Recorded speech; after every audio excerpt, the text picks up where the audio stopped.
Hi, today I'm going to tell you about my self-evaluation for communication. I'm going to tell you three different things. I'm going to tell you first my score and what it was like taking the test. Second, I'm going to tell you why I think that score and what category that I was put in and what experiences I have that put me into that category. And then third, I'm going to talk about the different opportunities that I have to improve and how I think I'm going to improve those skills over the next couple of weeks.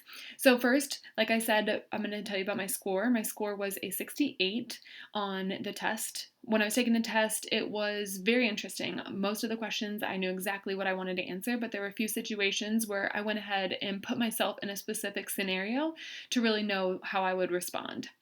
So now that I've told you about my score and what it was like taking the test, I'm going to tell you about why I think that I was in the category that I was in and how I have experiences that will pertain to putting me into this category. So I was in the lower end of the fully experienced. And when it comes to groups, I'm often the one that decides I would like to go ahead and be the one to present our information or to communicate with a larger group. I really enjoy that.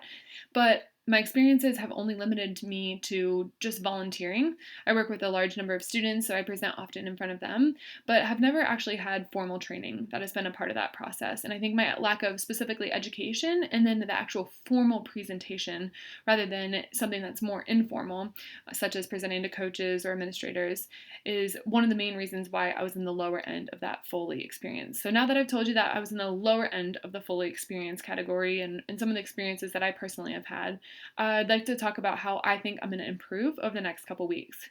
First and foremost, because I thought that I have always been a decent presenter, I oftentimes do not spend any extra time preparing or thinking about what I'm going to say during my speech. So I feel as though I just wing it most of the time, and I'd like for that to change. I'm going to take necessary steps to improve these skills, specifically by utilizing the preparation practice, or I'm sorry, the presentation planner. I apologize. And with the presentation planner, I know that it's going to give me the time before to sit down, write out my communication, and have a couple of practice rounds prior to actually doing the speech. So today I've told you about my score and what it was like taking the test, my experiences and why I was put into the category that I was put into, and then finally my opportunities that I have for improvement and how I'm going to improve over the next couple of weeks with my speech giving skills. What questions do you have?